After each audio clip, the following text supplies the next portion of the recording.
of them. You're wasting all your time and money on models. Paint what you have. Hello, everyone, and welcome to Model Club TV, Let's shoot this fucker. episode 70. Episode 70. 70. 5707. Okay, 70. that works, I guess. Scott Johansson, my lovely co-host, how are you today? Well, I'm definitely going to be more engaging and more entertaining than your other co-host on your other show. Did you watch the last Model in a Movie? No, I couldn't get past the first 30 seconds. I keep falling asleep. Gotcha. But I do like it, just so you get the thumbs up. Yeah. Okay, that helps. Thanks, man. We appreciate you. Thanks for Which your I help. don't even do to this mess. I was just gonna say, we were just discussing how you've gotten to the point where you just show up and have done everything in it. You're like the lead vocalist, ready to go. You just wait in the green room. You know what? Till The 10 superstar. seconds. Okay, the superstar is always ready. Okay. Yes.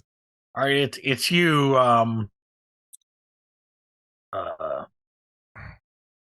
Yes. Sub-tier talent. Okay. That I have to prep. I mean, I can just go right in. Okay. Yeah, but if I didn't do all the prep, what would you go into? Anyway, how's everything else? Wonderfest Blues yet? Still growing? A little more. All right. A little more than there was as it gets closer. But Yeah, and we got our spot nailed down. We're in that center aisle there on the right. On the right?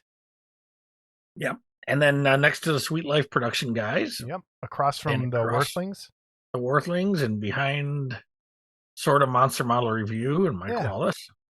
Should be cool. They're not a bad area there. So yeah, Jamie Size next to us. Joe Evans will be there with some of his stuff. It'll be cool. We're looking forward to it, which is why it'd be cool. This episode is barely getting out. It's just, we're recording, what is today, the 11th? And I'm just beat. Have you been working? I haven't even asked you. Have you been going to work? Yeah, my MRI was clear too. Thanks for asking. You posted that already. I saw that. Well, yeah, because you never asked. How did I know you were going for it? I'm supposed to just read your mind about your cancer? I mean, come on. Man, wow. You're cold-blooded on cancer. Jason Walker. TBC. Cold-blooded. Well, let's make that announcement. Scott had his MRI. Results are good, sir?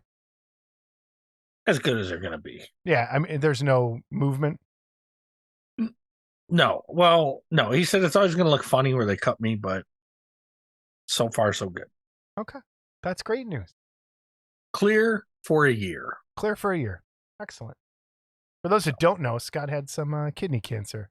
He's running on one. A little less than one. A little less than one. Yeah. You know you can survive on half of one. Really? Yeah. It's like you survive on half a brain. All right. I'm sorry. How many failed prints did you have this week? How many things did you drop and break right before we started to record? One. I dropped and broke the hand off a little mini Quint. It's on camera. I'll put it at the bloopers at the end. But anyway, it's been nuts trying to get stuff. I had an art show 2 weeks ago, an art show last night, trying to get stuff printed, trying to get stuff painted, and I forgot about the podcast. Honestly, up until I'm like, oh my God, it's almost the 15th. So here we are. You're stuck with Scott and I. Sorry. I want to say thank you to Goblin's Hut and Mark from the last episode. People seem to really enjoy that episode, so that's cool. And I hope you got some business out of it. And if you haven't yet, go back and watch, pick up some Dirty Down, and support Goblin's Hut. I'm going to still be getting the Yellow Rust. But it was I liked that episode. It was fun. This one, we're going to be talking about kit prices a little bit. Just Scott and I. Oh boy. And a whole bunch of news and reviews. So any other just like news before we just like jump right into things? Yes, I have one child moved out. I will be getting my model building area, 3D printing area, filament 3D printing area back soon. And will this actually change something? Well, now that my laptop is, kind of broken in and everything, and I realize I can go upstairs and just take the laptop and go on Discord and stuff, you never know. Okay. You might I'm see me excited. on Discord Scott may paint something. This could be cool. working on a model. Very cool. Anything else news-wise? See anything? Do anything? No. I'm printing. Can you say what you're printing? Yes, I think I can say what I'm printing. Okay. Well, maybe we'll make this a little mini workbench because we're going to kind of skip that this episode. Okay. So I'm printing a Tin Man for Jesse's Denizens of Zoe line for his display table. Cool. And man, lots of small parts in that. We've reviewed it here and showed the. Yeah. And then I'm also printing some pieces for the Millicent Patrick as well. Things that are going to have to be printed because they're just too small and too delicate, so. It's same. I've been painting. I did get my final base coat on my Catwoman legs and arms, the gloves and feet. So I'm working on that. Man, I can't believe how busy I've been. Just been nuts. I also wrapped up my printing for what's his name? That helps. Idiot down in Florida. Pestilence. Oh, yeah. Did you get something? Did you finally go to the post office? Yeah, after he sent me a label. You don't think I'm gonna... he had to send you a label. Okay. So he sends me a label, right? Okay. Yeah, let's hear this sob story. Go ahead. Says, let's start out. Hold on. Before he sent the label, how long has he been waiting for those two things? Hey, you know what? The master. That's right. You're the master. No one interfere. Whoa. I'm only about 4 or 5 days behind on him, so maybe a week. Anyway, so which this brings up. So there's a good email coming up later that. Yeah. So anyway, he sends me the label for this box today, and it's literally almost the size of a full sheet of paper, the whole label. And I'm like, dude, what the hell? He's like, scale it down. No, I'm sending you this whole big freaking label. So use half a roll of tape to put the label on the box and all that. But I will say, I think it's one of the things he uses is this pirate ship, it's called. And I think this box, if I would have shipped it, would have cost me $35 and it cost him $18. Yeah, can someone please explain pirate ship to us? I don't know how this works. Why it's cheaper, how it's cheaper. Please let us know. Send us an email. Any service like that. I mean, even eBay. Yeah. I don't know if last time you sold on eBay, but it's like when you do the postage and shit through them, it seems cheaper. Yeah. Send us an email. Explain it to us. Well, then, and voicemail number. Voicemail, you can leave a voicemail, 708-816-4299, 708-816-4299. If you want to leave an email or send us an email, modelclubtv@gmail.com, and head on over to Discord as well. Bunch of stuff going on over there. Saturday nights, other nights, stuff going on. It's been... Oh, yeah, it was really hopping this Saturday. Yeah, everyone, I think, just... Wonderfest stuff. Prep. I was doing Chitu box lessons to Bill Wilson and Charlie Robson. Oh, cool. So yeah, check that out. Discord's there. We're gonna we have new stickers coming for Wonderfest. Those came in the mail. What else? I think that's it as far as subscribers. 903. Oh yeah, like 903 subscribers. So that's good. But I want to hit on first thing, the Mark's Head contest. So a lot of people have kind of emailed asking or texted me or asked me outright what the rules are. And the rules are really there aren't any. As long as you do something with this head. Mark and Mark's judging, right? Mark and Shannon are judging. Yeah. Yeah. Mark and Shanna are judging. Which means And- Shanna's judging because Mark makes no decisions. Probably true. So they're going to be judging the contest. And I don't think this is strictly a painting contest. So I don't think you have to be the best painted piece to win. My vision, and I will discuss this with Mark when we get to actually judging, is paint plus idea. Kind of balance that out. If it's a really cool idea, I think funny is what we're kind of going for. The most ingenious idea, the funniest idea, the coolest idea. And there's been the one that Cam Boggs just shared. He sent me that the other day. His in progress of what he's doing with it. I haven't seen that. Head on over to Pestilence Labs. I don't want to share it here to ruin anyone's day, but go on over there if you want to see it. He did something really cool with this. And Rob Madison's having fun with his too. Yeah, there's a lot of cool stuff happening. So, deadline is going to be the last episode in July to have your pictures in by. We will then do the judging and we will announce winners first episode in August. Is I think the best way to kind of handle this as like Wonderfest winds down and people get home and kind of work on it. Basically, July 30th is pretty much the deadline. Yeah, deadline would be July 30th to get them to us. Well, actually, no, it'd be a little bit before. But if you get them to me before that, that's fine. As of recording, because I think we'll share them. I don't think we're going to share them until that first episode in August. But try and get them in by July 30th, last episode. I have a couple left.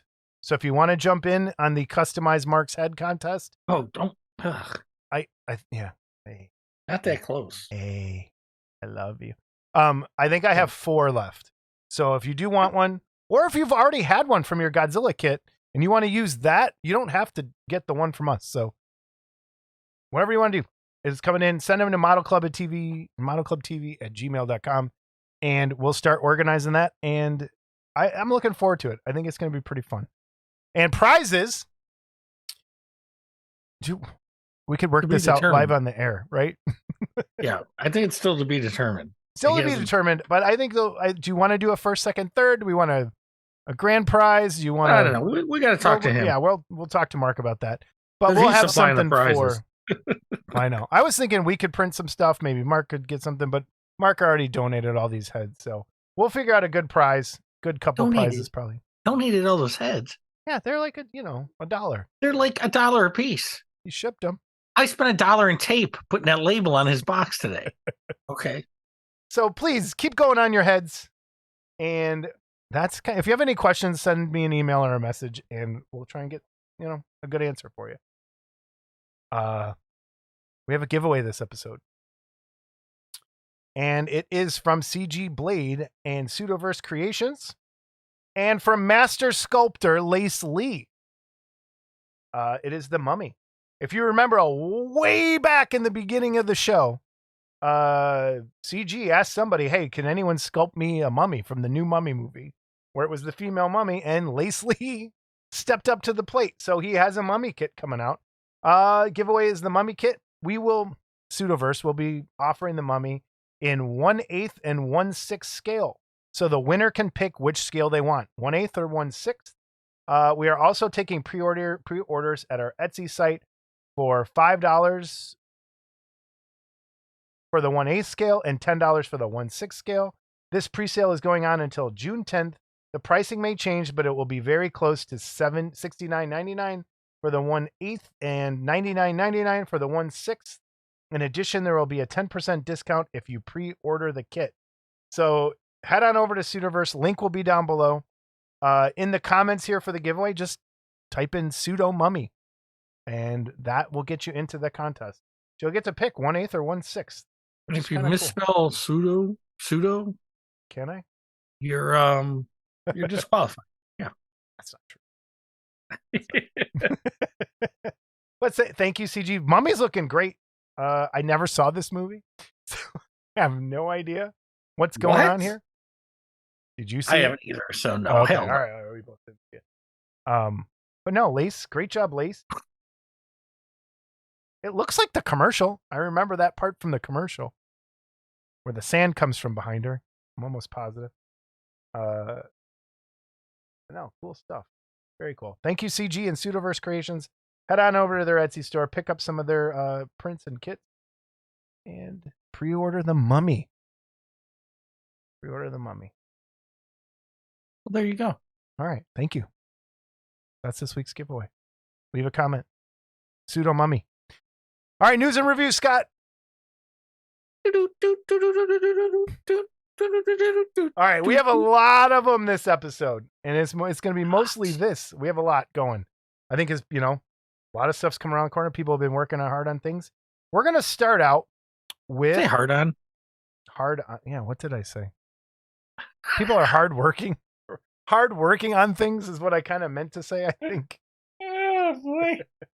Dude, I'm fried. My brain is fried. I'm done. From Escape Hatch Hobbies and Michael Berglund. I thought these were And pretty, Todd Powell. Todd Powell are pretty damn cool. Scott, you want to talk about these? No. Okay. No. I've seen them, but I haven't looked at them in detail, so this is my first chance to look at them. Okay. And I know that the boxes are going to be a limited Wonderfest thing. Like, they're not going to come all the time, but I think there's a limited number of boxes available. And I really like that they're doing that. That's kind of a cool touch. These are all really nice. Really, it's a great tribute to Aurora, I think. And I think this is the way you tribute Aurora, is doing new things in that scale, in that vein, that have like the same sort of simple little base to go with it. I think this is a perfect scale for me right now. It's not too big, not too small. This fits perfectly on a shelf. You can do a really cool display. what are these? 1/8? Are these 1/8? I think they're what are they? 1/10, maybe 1/9. I think someone said originally were Okay. Aurora kits, but there's a picture here of the Countess Dracula next to the Count, and they're pretty much the exact same size. So great attention to detail there with trying to keep them in that line so they kind of fit right in. But I love these things, and I wish more people would do this scale. I really, really like this scale. So you have Countess Dracula, the Devil Witch, the Wasp Woman. There's a Slee stack coming out for Wonderfest. The Wolf Woman. And then there is also, I think there's one I'm missing. Countess Dracula, Wolf Woman, Devil Witch, Wasp Woman, Slee stacks. Nope, that was all of them. But man, super cool kits. And I'm going to say, and these are all cool, but the Slee stack, of all of them, has a clear Aurora feel to it. Yeah. I think the Wolf Woman, too. Like the Wolf Woman. Well, I'm not saying they all don't. No. I'm just saying the Slee stack is just, first of all, it's a simple character. And it's a simple kit. It's where the other four, the bases are like the leaves on the one, and they're actually probably a little more detailed than an actual Aurora kit was. But the Slee stack to me has a really Aurora feel to it. It almost, I think they'll do very well with them. I mean, they all. It looks like the bases fit together on the Wolfman and the Wolf Yeah, Woman. I was just I was just looking at that too. And you are correct, sir. Yeah. And the Slee stacks are going to be available in two sizes. Oh, and he's also got a Slee stack skull. Yeah. So, yeah, head on over there for those. Lots of Escape Hatch hobby stuff here coming up. So also nameplates, a lot of stuff for the fly kit. Because Michael had sculpted it. I think he was, I think Todd mentioned it to us before. They were able to kind of get a jump start on some like additional pieces for it. So there's some nameplates for the fly kit from Monarch. Avalanche happens. So if you don't know what we're talking about, it's the fly from Monarch. I have it out because we're going to be talking about it in a bit. Some parts for that. So you have nameplates available through Escape Hatch, and then a ton of different add-on stuff that they have over there on their website. And all that information will be down below. Link on over. Okay, so we have Helene's Horror, which is a 3D printed Shrieking Helene in 7 pieces, discounted shroud on the floor, and a cast resin add-on for the base. So that's one set. It's $84. And then there's Helene's Hesitation, And that's where the fly is still shrouded. And that's also $84. And then Or the shrouded. you can just buy the shrouded fly. Which I really like. I like that. I like how he's leaning back on the bench on the machine table thing like that. I think that's a really cool pose for that. Help me. Yeah, help me is next. Help me is next. Yeah, and that's just a whole like kit. Well, when I first saw this, I thought it was just going to be, it said 1/8 scale. So I figured it was going to be like this big to go like in the corner of the kit somewhere to match the size it was in the film. But no, it matches the exact size. That's the figure. It's huge. So $149 for that. The one that really gets me, and I'm glad I'm not printing, is the Return of the Fly conversion head and hand and nameplate. I've seen a few of these printed. They're beautiful. Yeah, they are. But I'm glad I'm not printing it. With all those little spikes and stuff. That should but be fun. It is really nice. And another add-on for the fly kit. Oh, you can turn them into the lizard. That's pretty funny. Yeah. I have not seen this one yet. So I like the front chest plate. That's pretty awesome. Like great stuff that you can just do with a simple one kit. Like great stuff. So riddle me this, Mr. Walker. Uh-huh. Tell me the lizard's real identity name. I knew this at some point. I don't remember now. Norman is the goblin. Kurt Connors. Yeah, Connors. Dr. Connors. Okay. All right. Up next, full conversion kit for the Grim Reaper kit from Mobius. And it turns it into one of the Templar Knights from Tomb of the Blind Dead. The face, the head, parts are sculpted by William Paquette. The sword and hand, the skeleton hand, and hood are from Rainer Engel. I did not see this. I don't know how this got past me either. I'm going to have to buy a second one of these kits because I really like the Tomb of the Blind Dead guys. But really, like, I love these little things that he's doing to add on to kits like this. And then you have the side-by-side comparison between the replacement head and the Mobius head. I mean, you could even replace that and keep that as your Grim Reaper skull face thing if you want. Like, really, really nice. And it's a nice kit in and of itself. But my original plan is I want to paint that to match the box art. I do want to get another one now to do this to it. So good stuff from Rainer and William. Is this kit still in production? I picked it up recently, so I'm sure it's around somewhere. Okay. And so you can see what it looks like completed there. It's got some different gravestones to go with it, and nice stuff. Like just really cool original ideas of just simple things you can do as a kit company to like spice up people's stuff. Chuck Homolka sent these in, and this was off of, again, Monsters in Motion. So Nosferatu half-scale bust resin model kit, sculpted by Jeff Yeager. These are some kits that are coming back, I think. Sculpted by Jeff Yeager. This is a half-scale bust of the notorious Count Orlok, or Nosferatu, as many have come to know him. Stands approximately 15 inches tall. LED lighting kit and clear cast stained glass windows for the crypt included. We have that coming back. We have, this is new, I think, right? Yeah. Have you seen this before? Yep, of course I have. It's $500. The 29-foot one? 29-inch one? A 29-foot one is even more. 29-foot Nosferatu would be. That one's even more. Oh, man. All right. Nosferatu 29.5 mega scale maquette model kit. This 1/3 unassembled model kit has close to 200 hours in labor just to produce the master. Based on the famous publicity still of the vampire lurking in the entry doorway, comes in 7 parts with interlocking fitting pieces. This will make an amazing addition to your home theater collection. We have that. Who sculpted that? Do you know? Who?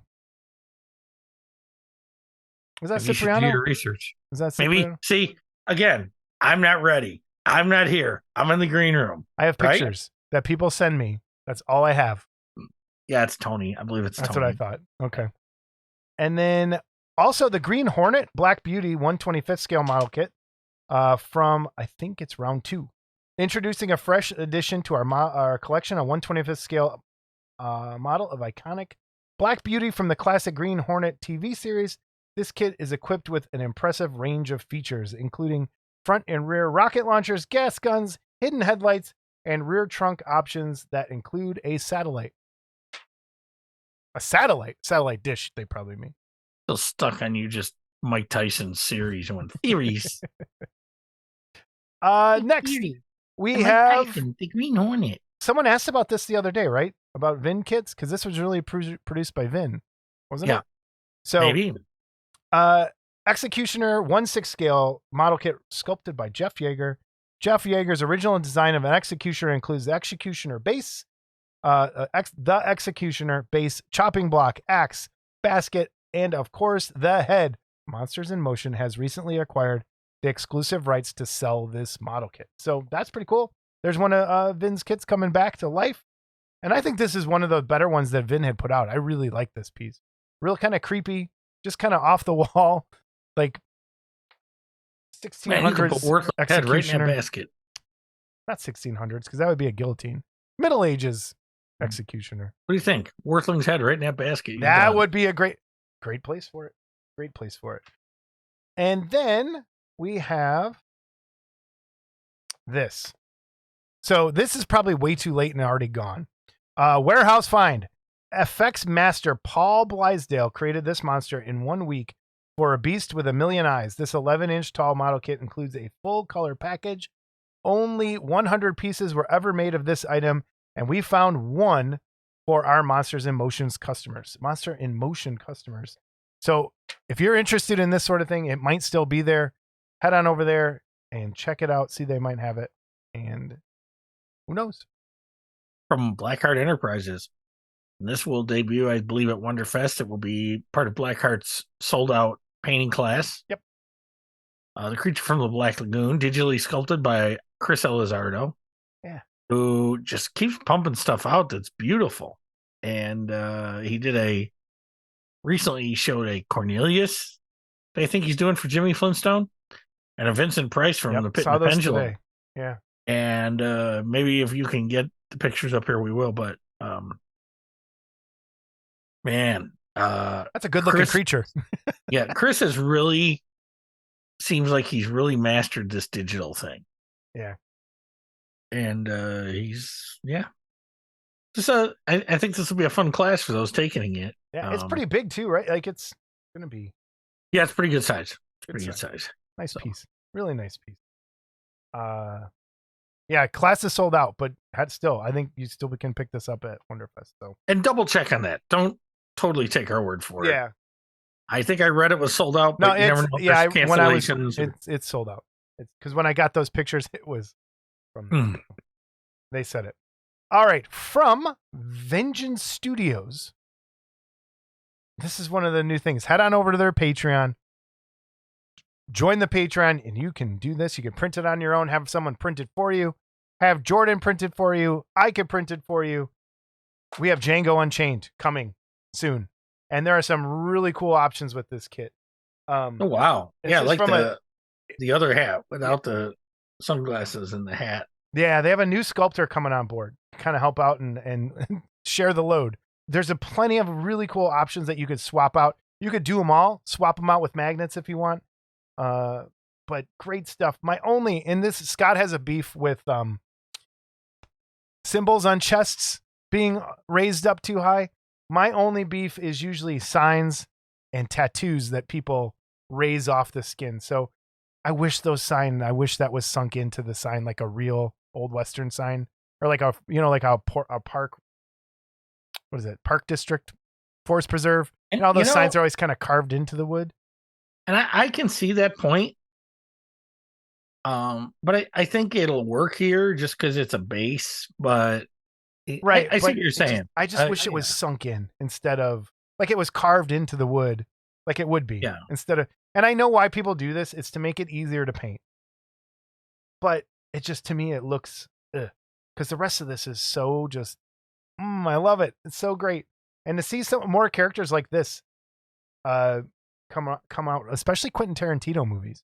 Because the other one that's coming out this month from Vengeance Studios I saw this. This Pulp is very Fiction. tempting. Yes. This is So very tempting. yeah, I'm pretty excited for this. This is like great stuff here too. If you're interested, join the Patreon over there. Pick one up for yourself, print it for yourself, have someone print it for you. But yeah, Vengeance Studios, and great stuff they got coming. I like too. You know, I want to mention this real quick. Jamie Foxx is close to death. What is going on? Does he anybody got know sick. the No real one has said story? anything. I keep hearing all this stuff. He's not in good shape. So, you know, like, kind of weird that happened at the same time. But man, if you haven't seen Django Unchained, it's a great movie. And if you haven't seen Pulp Fiction, come on. Pulp Fiction is one of the best movies. Yeah. Probably my top 10. It was. I'm interested to see what's going on in the base there. Like you've got the drink in the bag. Oh, there's a big kahuna bag. Big kahuna burger. And what else is down there on the floor? It's from, I think it's just the carpet, the rug carpet from when they go into the apartment. But yeah, cool stuff. Really nice stuff. And then from Sunray Collectibles, this month he's got a Jean Grey coming out. Can paint it multiple ways. He has a Lobo coming. And he also has a Beta Ray Bill coming. And Scott, since I'm kind of Aquaman coming too. No, that's the Lobo. That's a Lobo? That's the Lobo. He's got Aquaman's trident somehow. Okay. It looks like to me. And the Beta Ray Bill. So could you explain to me who Beta Ray Bill is? Because I don't know. I've always seen him in stuff, but I'm like, what the heck is that thing? What's Beta Ray Bill? I'll give you a brief, because I only read it once and it's a long time ago. Someone's probably going to punch their screen. Like, how do you guys not know who Beta Ray No, I know. Okay. It was Thor number 338. Walt Simonson took it over. Ooh, look at that. 338. You got a number. And something happened where Thor was in trouble or something. I forget the storyline. And anyway, Beta Ray Bill was this alien, but he got a hold of the hammer, so he got Thor's power. Okay. So I forgot. I started to read it one time, and the storyline wasn't bad. I just never finished it. So, but very popular character. So. Okay. Yeah, I've seen him. I just never knew what it was. I was like, what the heck is that? But yeah, from Sunray Collectibles, also Patreon. After Wonderfest, I will have some of these available for purchase because I do subscribe there to the retail tier. So I'm going to be putting that up over on Discord, what will be available. But all of these should be able to do them no problem. So from Well Winner, we have Agatha. And that leaves him with... From the Groovy Ghoulies line, correct? Yeah, and that leaves him with two more characters to sculpt. And maybe 3 if he's going to do Sabrina. And he will have done the whole Groovy Ghoulies. All of them. Excellent. All of them. And who's Sabrina? Sabrina the Teenage Witch. She was kind of, and again, this was all an Archie's spinoff, so you probably don't. What? It was an Archie's spinoff. The Groovy Ghoulies was an Archie's spinoff. And Sabrina the Teenage Witch is a spinoff of Archie's, which is a spinoff of Groovy Ghoulies? No. Archie's was the original. Okay. And then, that's what I mean. Then Groovy Ghoulies. Sabrina, I don't remember Sabrina being on the Groovy Ghoulies a lot, but that all of that came out around the same time. So the live action TV show, Sabrina the Teenage Witch, is actually an Archie's thing? Could have been, yeah. Yeah. Or started with, yes. God. Yeah, it's amazing what you learn from the guy that sits in the green room and is not prepared. Does nothing. But you don't even know what I'm talking about, do you? No, I don't. Yeah, see, that's what I thought. The live action TV show, Sabrina the Teenage Witch, that was on for years. Never mind. Continue. Moving on. Also from Well Winner. Can I go back to the Yes. Agatha? Wells gotten requests to start doing the bases without names on them. Okay. So if you have one of the other Groovy Ghoulie models, probably wouldn't be too hard to modify one of these bases and just stick them on there without the name on them, Mhm. which is the Groovy Ghoulies logo. So, Okay. Okay. Up Also, next, Samson and Goliath. have you seen this? I've never seen this before either. It rings a bell. The one thing this guy don't put a nameplate on, and we got to search for it, and we Yeah. have to get on him. But That is one mean ass looking lion. I love it. he's not. He looks like he would eat Samson's ass. There's no doubt about it. Is that a good thing or a bad thing? I don't know. All right. There we go. And Daffy, Wizard Daffy, Sorcerer Daffy. What is this? Yeah, this is from later in the 90s. I looked it up because I was like, when did this happen? And apparently that's when it happened. But this is really cool, really dynamic. Our friend Mr. Clark wants you to print one for him. No, he wants you. You could light that up. Do that pole hollow. Run a wire down there. Mm-hmm. That could look really cool. Well done, well. And Robin Hood. Robin Hood. We showed it a little while ago. What I really like about this piece is the name is up on top. You like that? I do. See, I wasn't sure about that. And I think if I would have been art directing, and he lets me art direct once in a while, just so you guys know, rather than make that flat, I would have angled it. Yeah. 45. Okay. Or make it jagged. I get that. Yeah. Like it's crumbling. Well, yeah, no, I just mean angle it 45 so you can see the nameplate. Oh, I thought you meant angle the wall and then put the No. nameplate like on the front. No, angle the top tier of it. But beautiful piece. Yeah. It looks like dead on likeness. Really well done. Yes. So cool. Moving on over to Pestilence Labs. Mark's got some pretty big news. Find Mark over on Facebook. There's a group there, Pestilence Labs. That news is what, Scott? How do we navigate this? Is this news supposed to be out? Yeah, he posted it. It's there. Oh, okay. Mr. Worthling has acquired the rights to the quarter scale Monsters from the Woods Jaeger bust line. And so these will be coming out. The Mr. Hyde, I can tell you, I cast a few of these Mr. Hydes for the previous owner. And, I wasn't going to get one because I had the old geometric one that was sculpted by Mike Hill, which is equally as beautiful. But man, when I saw this thing, I was like, whoa, this is really nice. Yeah, So, really nice. So I did end up getting it. The creature, of course, we've all seen, one of the last things I painted up on my shelf. Frankenstein, Dracula, Frankenstein's monster. Frankenstein's monster. Now, if you're like me and you're one of the original castings, the neck bolts were part of the neck. I'm sorry, because Mark told me he got crap from somebody. The electrodes on the neck were part of the original skull, but they were hard to cast, so I think they ended up doing them separate at some point. And these will now, I think, I know for a fact because I printed them for Mark. Right. Yeah, and they were sculpted by Michael Berglund, digitally sculpted those. Now, I want to touch on this because we're here. Okay. Here's this guy making all this Universal Monster stuff. Okay. He can tell the difference between the stupid green gargantuan and the orange gargantuan. Well, that's because they're different colors. Freaking color it is. Okay. Claims to be a big fan and had no idea there were two different electrodes on the Frankenstein's monster. Yeah, I didn't know, but I'm not claiming anything. You're an idiot. Okay. So anyway, a few of these have different bases, and you've seen these photos. We have the Bride of Frankenstein. We have the Artist Bay, which is really good too. Like all these are really nice. Yes. We have the Phantom of the Opera, which is again another really nice one.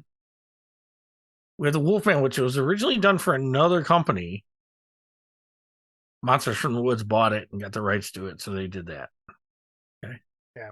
And I want to say, are you missing one? These are all I could find. I have Wolfman, Phantom, Ardith Bay, Bride of Frankenstein, Dracula, Frankenstein's hold on. Monster, All right, Creature from the Black Lagoon, Mr. Hyde. Hold on. Give me 1 second to verify before I call you out. Call me out Not for that I what? would ever call. I think there's one more. Which one is it? Is it another mummy one? Yes. That's what I thought. Because when I was looking through, when I was grabbing them, I wasn't sure if it was the same. You know what? I think oh, no, I just deleted it. What? So there is a mummy. Maybe as well. not, because I can't find a picture of it. Yeah, see? Oh, I'm going to call you out. So I could be mistaken.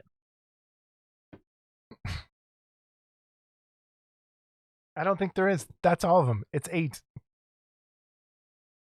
No, there's 9. He Is there listed a mummy. Oh, hold on. Oh, here's the mummy. I think I saved it and then thought it was the Ardith Bay.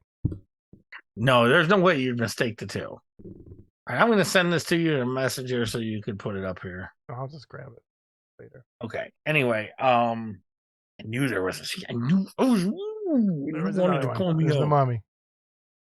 So okay. Cool. So that's what we got for news and reviews. That's it for this episode. We're done. Thanks. See you. It's late. We're wiped out.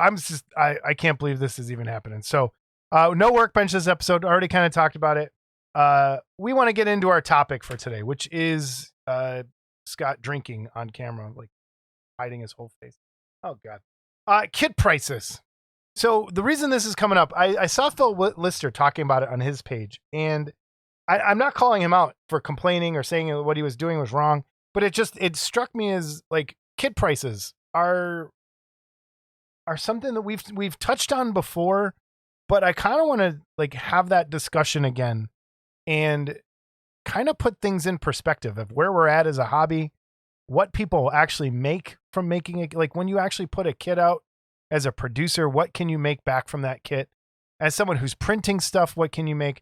I want to kind of keep printing separately till the end though, and talk specifically about traditional just model kit. I was going to say too, I think we are going to have a future episode after Wonderfest where Jesse's agreed to come on and talk about the cost of producing a resin kit and what's involved there too. So he didn't want to blow his whole wad on our show before his presentation at Wonderfest. So if you're interested, please head on over to Wonderfest and go in there and watch his presentation. It's going to probably be pretty interesting. So it's going to be one of a kind. I can tell you that. But, so we're going to have him on to talk specifically, like get into more specifics, but Scott's produced kits before and I've been around a long time doing this. So I kind of know some things about it, but he said, I think it was like $65 is what Phil was talking about. And he said that seemed high for a plastic model kit. And when I was like, and maybe it's because of some of the things that I buy and things that I collect. I was like, no, that's actually pretty cheap, like in my brain. So let's just, and maybe it's my age more than anything too, that kind of figures into that. So let's start at the beginning. Scott, when you were a kid and you bought an Aurora model kit, what did it cost you? $2? Maybe $1 early. Well, I was alive, but I probably didn't buy any of the dollar ones. Probably bought a few of the $2 ones, but they were all under $5. Okay. The King Kong and the Godzilla, the bigger kits, were always a few dollars more.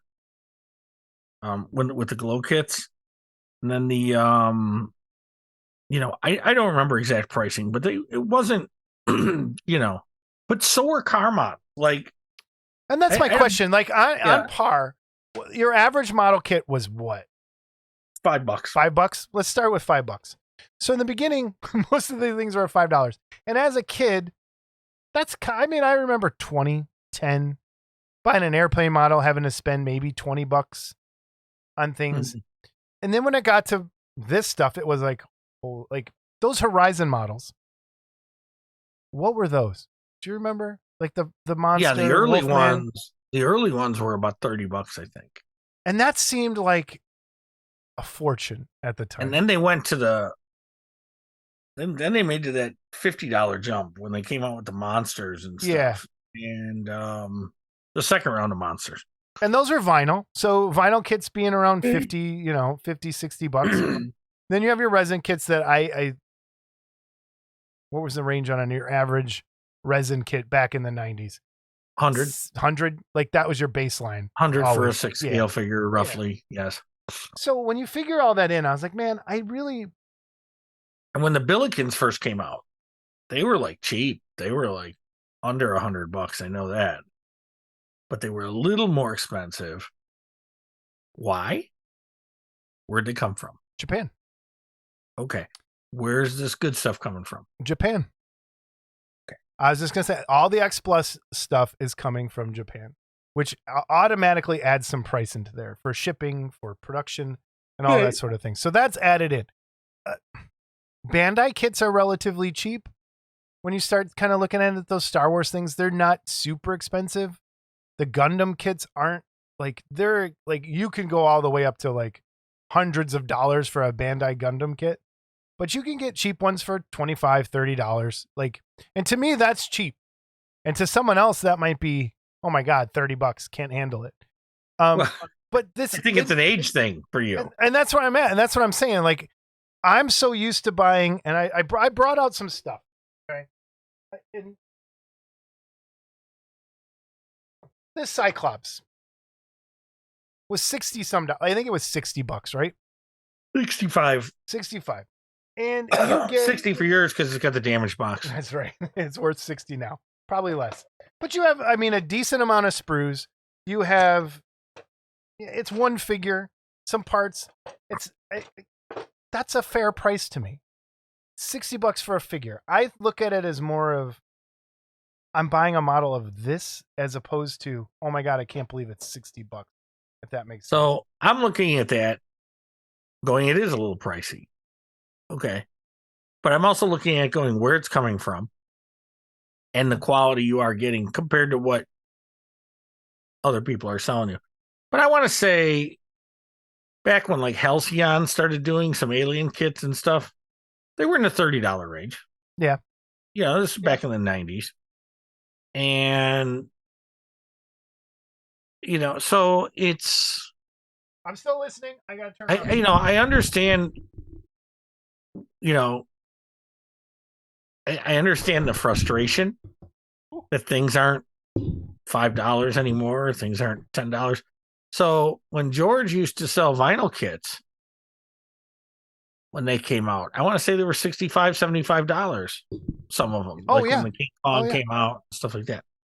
And so now you take that X Plus Cyclops and Raidosaurus, as you call it, and you look at those that were $109. Oh yeah, $109. Okay. Yep. And I look at it and go, that's a deal for $109. Those things are a deal. So why I look at maybe the styrene's a little pricey. Man, their vinyl is like cheap. I think. And the quality of their vinyl. Now you got that Kraken. I know that was more. It was $200, but that's a lot bigger. That thing is like, yeah, it's huge. So, do I have a problem? I'll tell you what $65 does. Keeps me from buying two. Okay. Like when in the late 90s, when Toys R Us reissued the Auroras, okay, and you could go into Toys R Us and buy them, they were $10. Even then. Okay. So, I bought a shit ton of them. Even a lot of the early Polar Light stuff was under 20, 25. But again, you go in now and you just look at a car model, it's $25, $28. And they're the same car models that you bought as a kid for $5. So, it's and those are using old tooling a lot of the times and all that. Where this is all new tooling, all new sculpts, all new licensing. I don't think it's crazy unreasonable. I think they're a little high. I don't really blame anybody for it though. I mean, you are getting a lot. That Vampirella kit is really nice. That Cyclops. We saw pictures of the creature is coming and the Dracula. are awesome. The Rhedosaurus I just saw the other day on the light tower. So So the but Marilyn then Monroe, like I also no. want to throw this in there, and this is another reason why maybe I come off as being like $65 is cheap for a big model kit. So I have this. I have a stack of, and I'm a Warhammer person. I'm a miniatures person. All of that stuff has moved over to plastic, and their stuff, Games Workshop, is notoriously expensive. And so this figure, if you see the price tag, $50. Wait, let it focused in. $50. 50. Okay. So I have not even opened this yet. It's been sitting on my shelf for It'll years. be about this big, isn't And it? I want to show her. And this is one of the larger figures. You can, I mean, some of the small, like this is somebody riding a monster. So it's a little bigger than normal. Than your just average miniature. But I want to show you the sprues that you get for $50. And I just ripped the box, but I don't care. Ready? You get that. And this. Ta-da. $50. That's it. As opposed And the to aggravation of painting something that small. all right. As opposed to like the Fly, which was people were complaining was too expensive as well. Which is what I'm trying to remember, what was the Fly? I think that was 65 I think also. it was like right? 65 as well. So about $10 more. You get a bigger kit, more it's not as detailed, I think. Like there's a lot that goes into making these. And I think some of the thing that you're paying for when it comes to this is being like the rules for the game part of it to be able to use it in the game. But as far as just a model kit goes, $50. Whereas when I see that other stuff, I'm like, oh my gosh, that's a steal. I want to show you this one.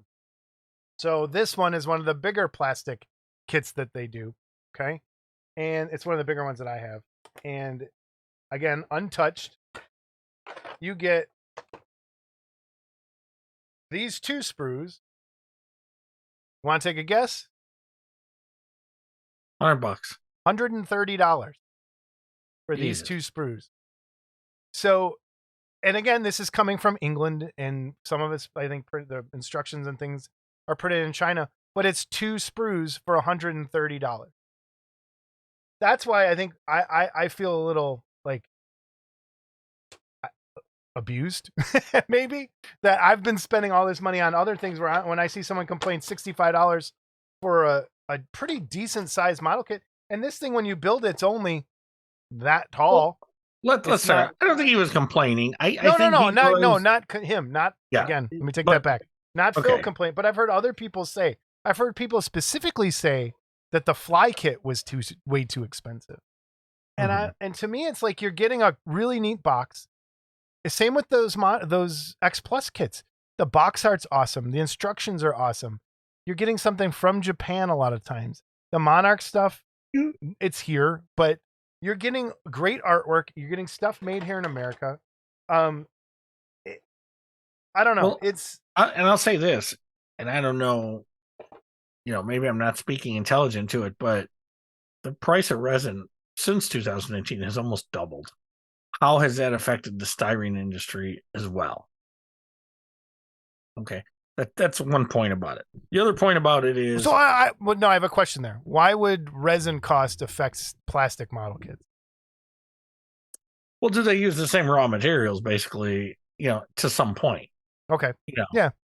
They're petroleum-based products. Right. Okay. So you have that. The other thing I'm going to say is, and this goes for any of this stuff, including what you're buying. And what you're buying, maybe there's more going out than this, but like those vinyl kits I just talked about, there were 300 of each made. That's it. Okay. I don't know how many Flies were made. I don't know how many Vampirellas, Cyclops, how many Draculas, how many Revenge of the Creatures are going to be made. But this isn't like the old days when Aurora was pumping out Frankensteins for years. Okay. Right. These are going to come I want and to go. jump in there for a second, though. It was 300 of the model kit. Yes. They used the same molds for the pre-paints that they had more of. So they're recouping some of their costs there, I think, on that. Sure. But, Aurora sold hundreds of thousands of millions. Yeah, of I wonder. Frankenstein kits. And this is still just a little niche hobby that you're only going to sell so many. So your production run is going to be smaller. The smaller your production run, the more expensive it is going to be. Right. And that just goes with anything. That's that's So- why resin kits are $150, $200. Well, resin price has gone up. How much? Because you buy it. How much did silicone go up recently? I haven't bought silicone, but I know silicone went up too. I know silicone went up too. Let me while we're on here, I can check. Yeah, just keep talking. No, we can just say. So the cost of making everything has gone up across the board. And I think it's almost I don't know how to put this the right way. To me, it's like paying a tax on keeping it alive. Like, if you don't pay a little bit higher price right now, some of this is going to go away. And especially resin kits and small time producers. I mean, X Plus is a pretty big company as far as things go, is relatively speaking. But look what they're getting for their Godzilla stuff. Yeah, and I was going to say, they have their whole Godzilla side of things. And it's great to see them bringing even if they're making, a couple model kits, but they're going all in on these model kits, which they're the only ones really doing it. I mean, what other companies are making plastic figure kits? Okay. So silicone, gallon, you got the number? A gallon of I'm going to go with the trial unit, which was just 2.2 pounds. Okay. Is now $33.52. What did it used to be? You're talking the little like the little basket kit? Those used to be about 28. Okay. So just the price of that's gone up $5. Okay. Now that doesn't seem like a lot, $5. But if it was 30 and it's gone up 5, it's gone up. I'd have to do the math. What is 6 going to 10? It's like 10%. Yeah. Okay. So the gallon kits are now $125.53, and I want to say, I could be wrong, but I want to say they were like $109, and I could probably pull out old invoices. Yeah, I was gonna say, yeah. Look. Okay, now let's talk about the resins. So Smoothcast 300, which is I think what most people use, right? Like that's 300, 320. Okay, for a gallon unit is now $108. Okay. I remember paying $86. Yeah. Okay, so that's $22. It's gone up. That's almost 25%. Okay. All right, so I was wrong. It hasn't doubled. But so here's the thing. If you take those 25% and now you take your $150 resin kit and do 25%, you've just made your $150 resin kit. I'll do the math for you. 25% of 150 is $37.50. So you're looking at it, you're going to jump from 150 to 190. Okay. Yeah. And when you do that, people are going to freak out. Okay. And a lot of these guys are eating it to a point. A lot of the resin kit producers are eating it. But to their credit, and that's totally true. But it is out there. Yep. Okay. It is out there, and it is which okay. So this kind of gives us a nice little segue. What price when you're going to buy a model kit that's a resin model kit? When do you go? When do you not think about the price? Does that make sense? Like you're just like, oh, I'll take that. I'll take that. I'll take that. At what cost do you go? I got to think about that. Where do you pause? Older, yeah. Where do you pause? Older, and that's funny. Okay, go ahead. As I've gotten older, my pause point has changed. Okay. Has it gone up or down?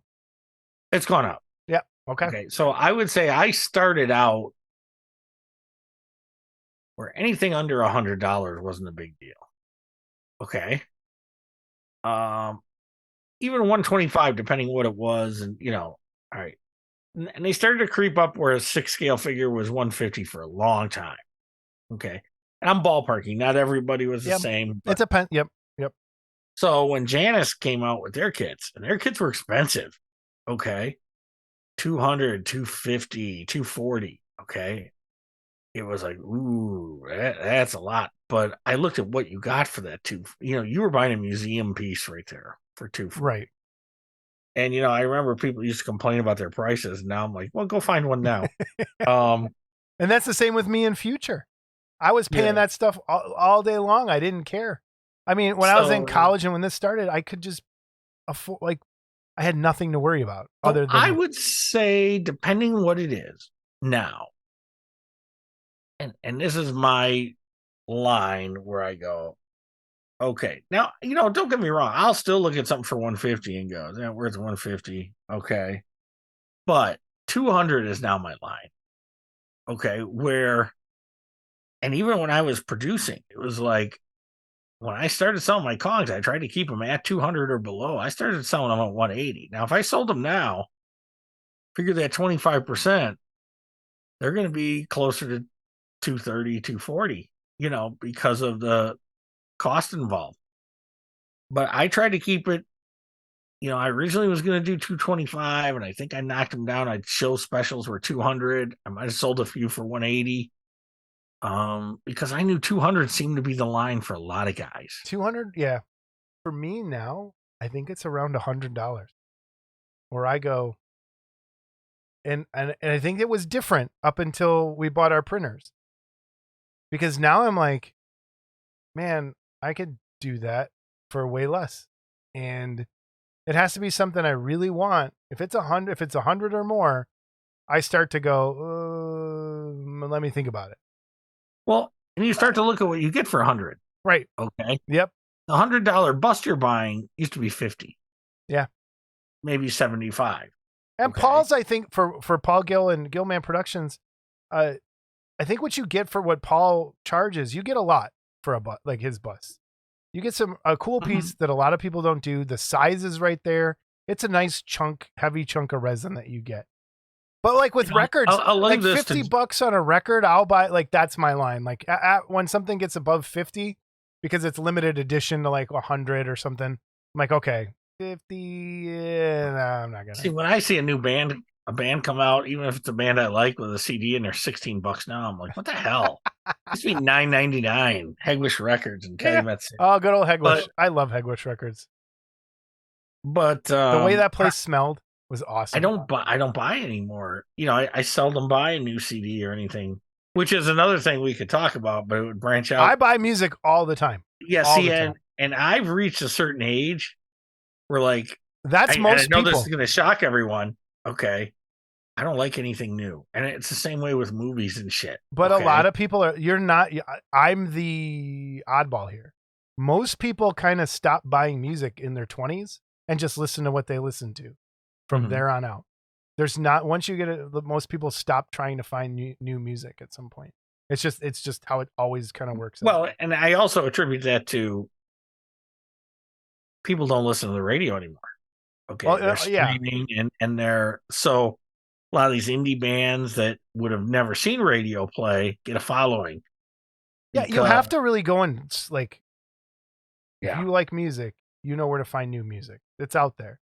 Right. You have to go to like Twitch, listen to DJs on Twitch, on YouTube, go to clubs, go to like, that's how I find a lot of my music now. Shot at, yeah. I gotta get shot at. How's your buddy doing, by the way? He doing all right? Yeah, we can't talk about it. Oh, okay. Well, you got to fill me in, but anyway. Oh no, he's fine. You just don't get radio. So, but anyway, back to the model thing. So when I was producing a kit, and again, I'll let Jesse expound on this when he's on, but I would take the price of the sculpt, the price of the rubber to mold it, okay, and then how much resin to make one, okay, so that would kind of be it. And I would say, all right, what do I have to do if my investment is X? Okay, I want to make my investment back in 20 kits, 20 to 25 kits. So what do I have to sell it for to make my investment back in 20 kits? Okay. That seems fair. And so what would happen is, yeah, but if you had a dog that didn't sell. Right. Yeah. No, I know. Okay. Yeah. Which, But on the other hand, if you had one, so what I think started to happen there was you had guys, and not that I want to pull them out, from the grave or anything, but Drag John Tucky's Tucky corpse used out to of the ground. post his list. Okay. And I got 50 people on this list that want this kit. Okay. So if you're a guy like me, I can look at that and go, well, he probably paid this for the sculpt and this to have it molded and cast. And he probably pays this much for casting. So after 25, 30 kits, he's even. And then all he's paying is the casting amount. And that's where his profit was. Okay. And that was okay. Yeah. But what happened is now you put it out there for everybody to see. Okay. So next thing you know, and not to take any food out of Jeff's mouth, but next thing you know, everyone's hiring Jeff Yeager. Okay. And they're hiring him to do the same stuff. I mean, and we've said it here, how many Frankensteins are out there? How many Frankensteins has he sculpted? How many of them do I have? So the market kind of got flooded with that stuff. But again, even then, it started out in the 150, 160 range. I think John was the first one to bump it up in the 175, which is about where I'd say it is now for a 1/6 scale figure. Yeah. That being said, so you go back to the styrene at $65. But okay, it's affordable. So let's put a pin in it right there. Yeah. Look at those styrene model kits. The Vampirella, the creature that's coming out that Adam sculpted, and compare that to some of those the Exo Facto. It's all in my brain now. So some of John Tucky's kits, that creature that Adam did, it looks just as good as one of those resin ones. Sure. That's double the price or more. And so you're like, man, that's well, and Mobius. And that's what the other thing with the gaming parts, it's like, when are the model companies going to catch on that you can do some really cool stuff in plastic now? The technology's there. Because all the Games Workshop stuff that comes out that's in plastic is amazing. And you could easily do like Tony is Dracula in plastic, or you can do Frankenstein's monster in plastic and have it look great. But I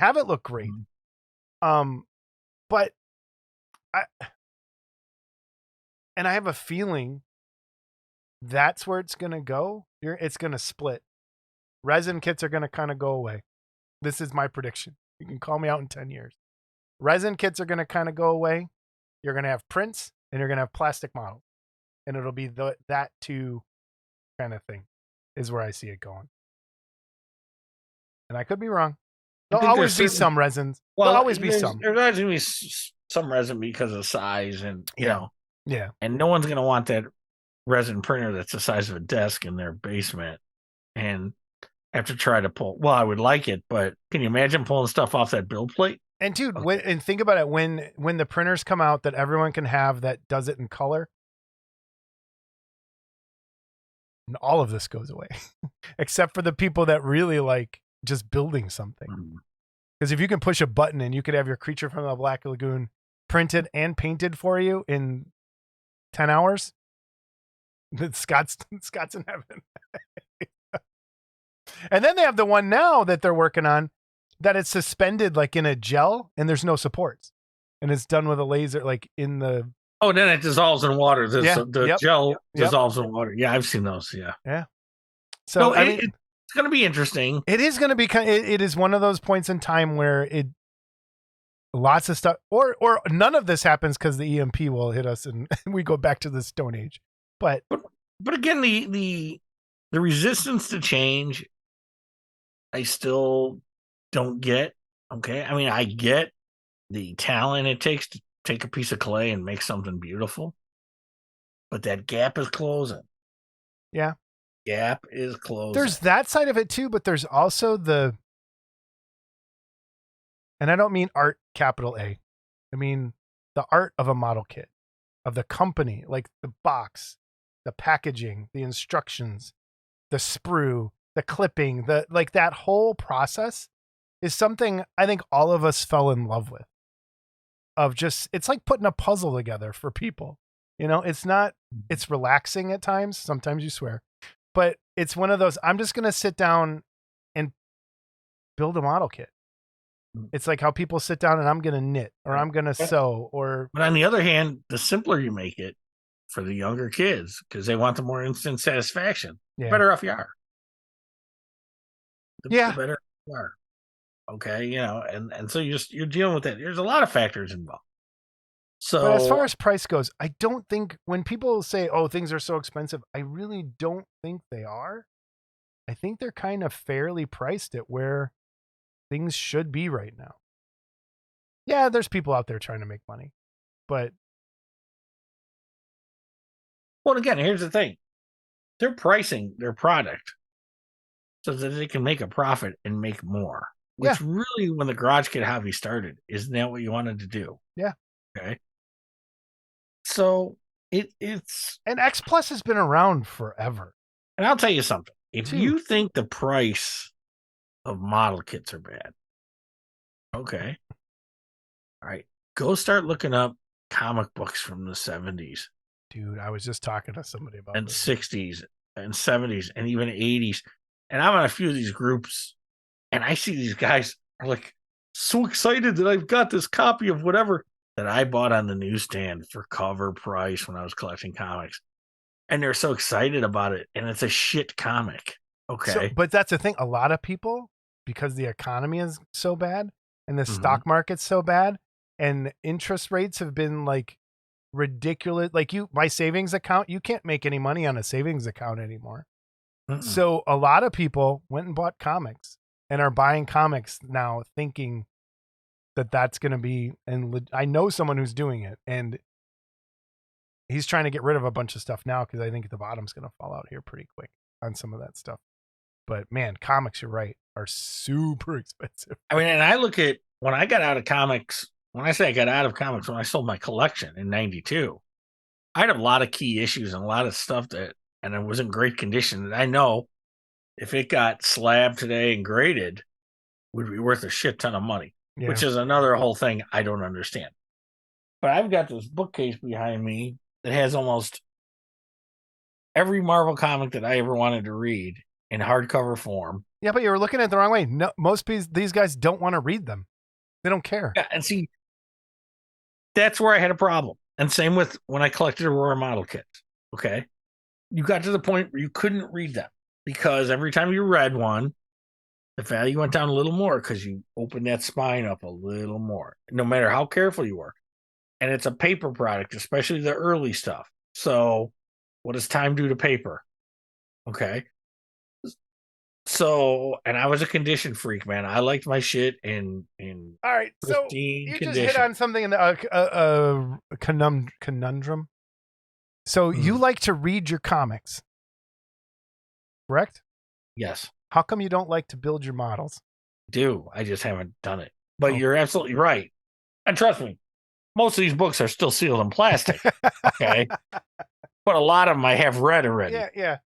So I just went back and rebought them. Gotcha. But when I collected Aurora kits, my initial intention was get all the monsters, get all the superheroes, build them all, be done. But then when I realized, and this is back then, that this Wonder Woman kit that is worth $300, if I build it, is going to be worth about $100. Okay. Yeah. Boy, that really sucks. And if you're doing it for the and that's me. Like I just didn't. I don't expect any of this to be worth anything. But so I was thankful that when I got back in, that Polar Lights came around because I got so much stuff that I had. And there's only a few things that I never got back. One of them was an Aurora Penguin. And I really think that was the only one that I didn't get back in some form. And I actually do have a resin Aurora Penguin somewhere. But it's just... Yeah, I don't know. And even some of the resin stuff has done that now. But again, I'm not looking at the resin kits. I never thought resin kits would be collectible. And then you run into the Janus kits that are like $400 or $500. I ran into that Forbidden Zone kit that I showed you guys the other day. It was $700. The Kid Kong Dracula right now. That thing's going for like someone just posted another one for like $375. I saw. Did it sell? I don't know. It was on a forum somewhere. I don't know. It wasn't on eBay. or $350. Mine might be coming to Wonderfest. If you're looking for the Kid Kong Dracula, I think it's coming with. And again, Because here's the thing, I'd much rather have Tony's X Plus plastic one at this point. Because it's smaller. It's not a big, giant, quarter scale Dracula. Well, I got a lot of those Kid Kong kits, and I'm thinking about selling them because they are so big. They're cool. But yeah, they're kind of big. Like I said, I really like that Aurora scale. Like that, just 1/10 to 1/8, like 1/6. Not a big quarter scale. It's just, I don't have the room anymore. Mm-hmm. I know, like thinking like prices for bust marks. I'm just like, he's selling this creature $50, right? That's perfect, I think. Price for that. Done. Paint it. Have fun, and you're done. So then you'll run into now the price of 3D printed kits, and I don't know if you want to go into that at all. We're kind of long. Maybe we'll do a sequel on that, but we could touch on it for a second. We're at an hour and a half already. Yeah, and again, I like to keep my prices down, but it's hard because what people don't realize is, and we've touched on this. We were just talking about this too. There's a couple formulas out there where it's $3 an hour printing time plus the cost of the resin. Okay. And sometimes that works out really cheap for people. And sometimes those printing times eat you up. And there's guys out there, there's ranges of pricing that I've seen that I look at it and go, there's guys that'll charge a setup fee before they even print it. They have a setup fee. I don't think they're wrong for it because it does take time. Yeah. I like doing it, so I don't really worry about it. But the other stuff that takes time, and with 3D printing, this is what we were talking about. If you're buying 3D prints, just keep this in mind, and we won't go too deep. But first of all, the materials you go through more paper towels and rubbing alcohol. Okay, hold on, time out. Since you did both, you've produced resin kits and you're printing. What's more involved? Like, what do you have more wasted materials doing?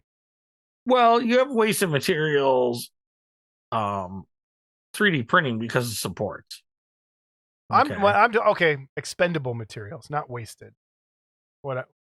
I use way more paper towels. I was gonna say that's what I mean, like paper towel type stuff. Alcohol, I use way more paper towels. I use way more alcohol.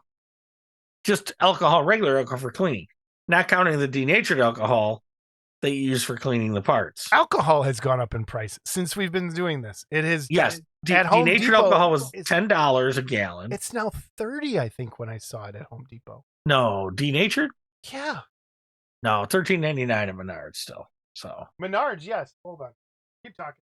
Home Depot calls it fuel. That's why they're getting so much money for it. So it's $24.99 for a gallon. That's an ace. And it was like $11. And I didn't know Menards sold it like this because I never saw it.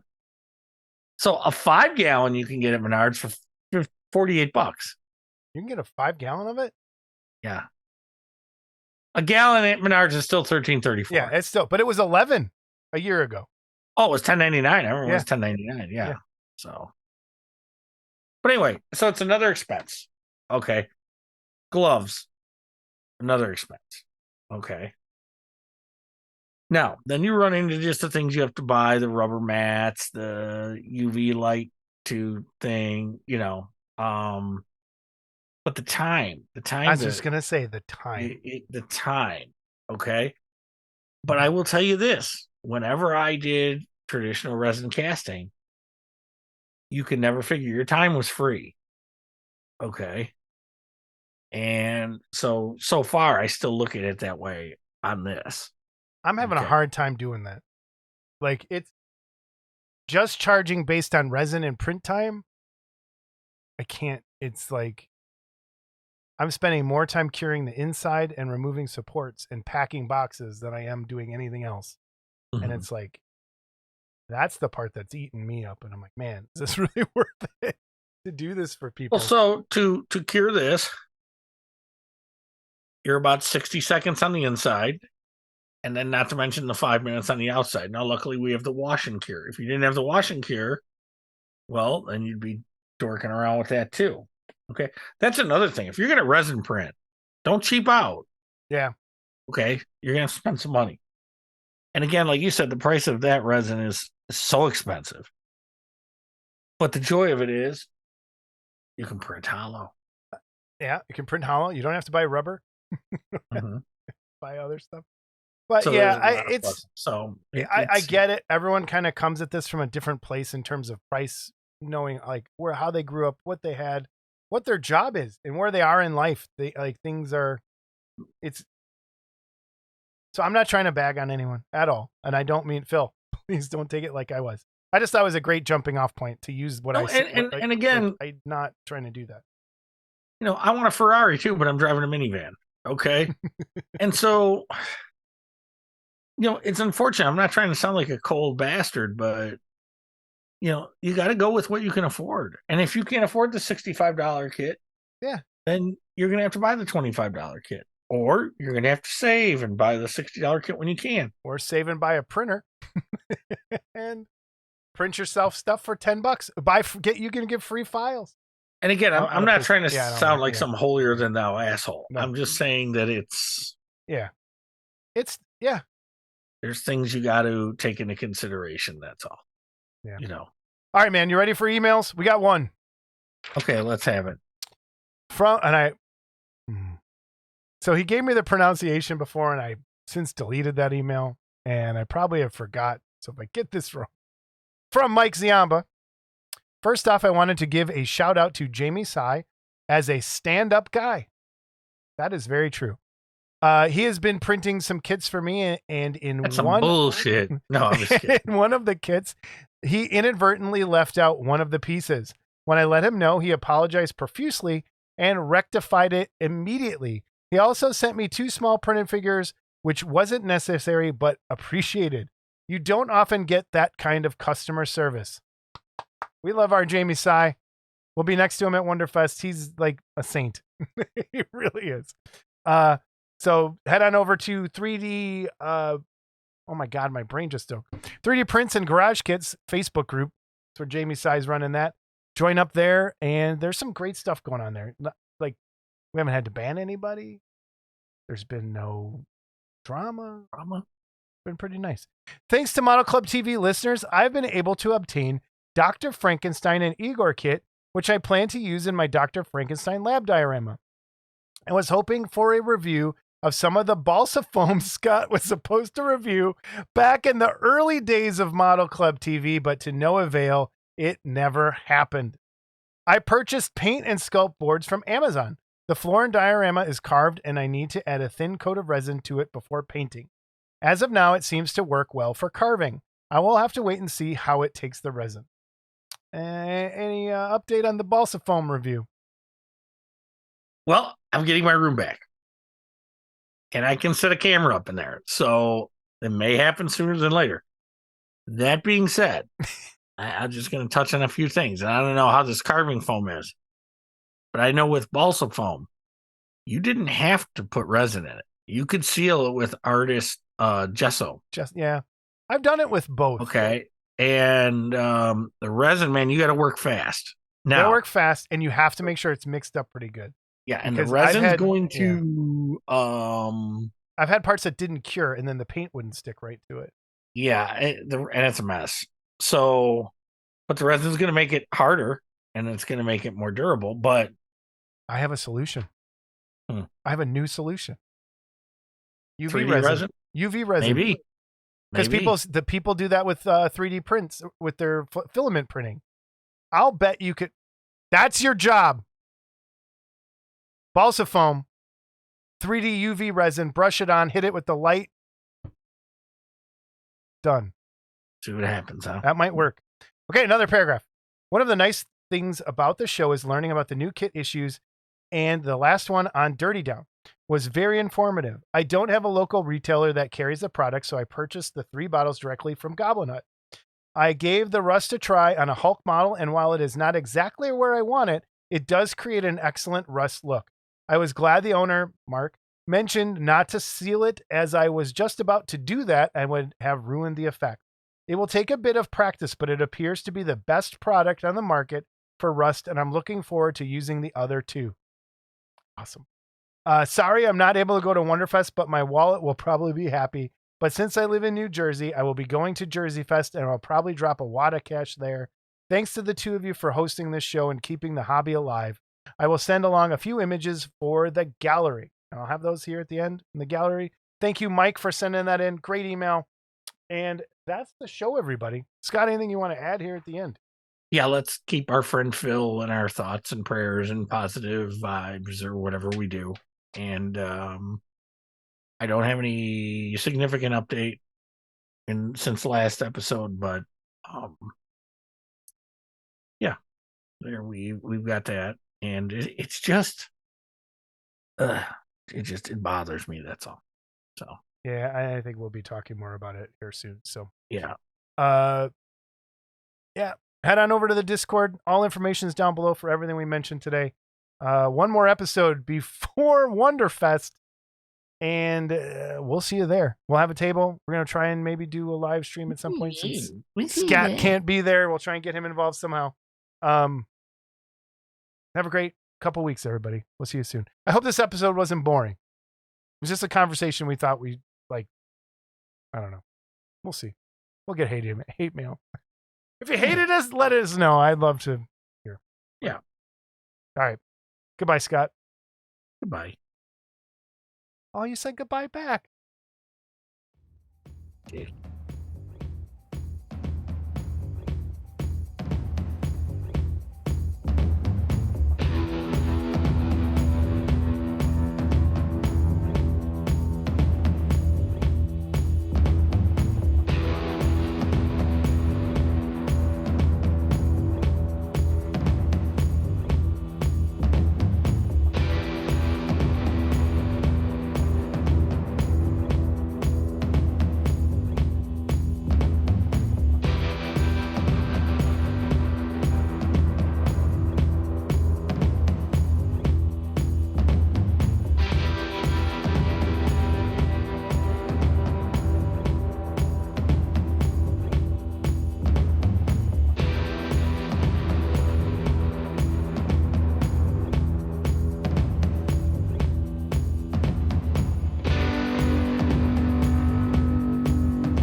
I've discovered over time these cans of air work for shit.